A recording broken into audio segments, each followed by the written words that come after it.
మన ప్రభువును రక్షకుడు అయిన యేసుక్రీస్తు వారి అతి శ్రేష్టమైన దివ్యనామమున మీ అందరికీ ఉదయకాలము సర్వశుభములు సర్వదీవెనలు దేవదేవుడు అనుగ్రహించునుగాక. ఆమేన్. దేవుని బిడ్డలారా, ఈరోజు 2వ తారీఖు జూన్ నెల 2024 సంవత్సరము.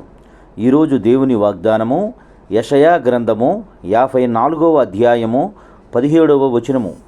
నీకు విరోధముగా రూపింపబడిన ఈ ఆయుధము వర్ధిల్లదు. దేవుడు తన పరిశుద్ధ లేఖన భాగము నేటి ఉదయకాలము మీ అందరి వినికిడిలో ఫలింపచేయునుగాక.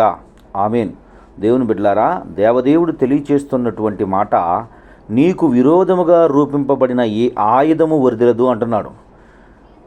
దేవుని యందు ప్రియ సహోదరి సహోదరులారా, దేవదేవుడు తెలియచేస్తున్నటువంటి మాట, నీకు విరోధముగా ఎన్ని ప్రయత్నాలైతే జరుగుతున్నాయో, ఎన్ని ప్రయత్నాలైతే నీకు విరోధముగా కూడగట్టుకొని నీ మీదకు దండెత్తడానికి ప్రయత్నం చేస్తున్నారో, దేవుడు తెలియచేస్తున్నటువంటి మాట, ఆ బయలుదేరినటువంటి ప్రతి ఆటంకము మధ్యలో కూలిపోవునుగాక అని దేవదేవుడు తెలియచేస్తున్నాడు. కనుక దేవుని బిడ్డ, నీ జీవితంలో నీకెదురవుతున్న పరిస్థితులను బట్టి కృంగిపోక ముందుకు కొనసాగుతూ దేవుని వాగ్దానాన్ని జ్ఞాపకం చేసుకుని ఆ వాగ్దానమే నిన్ను స్థిరపరచును. గనుక అట్టి వాగ్దానాన్ని స్వతంత్రించుకుని ముందుకు కొనసాగు కృప దేవదేవుడు మీకు అనుగ్రహించునుగాక.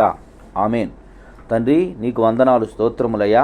నేటి ఉదయకాలమందు ఎందరు బిడ్డలు ఈ మాటలు వినుచున్నారో వారందరి జీవితంలో దేవా, నువ్వు చేసిన వాగ్దానాన్ని స్వతంత్రించుకునే కృప దయచేసి నడిపించి నీ కాపుదల్లో భద్రపరిచి సహాయమును చేయమని యేసయ్య నామం పేరటి ప్రార్థన చేయుచున్నాను మా పరమ తండ్రి.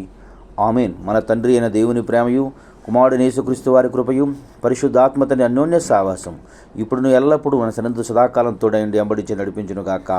ఆమేన్. God bless you. దేవుడు మేము దీవించారు.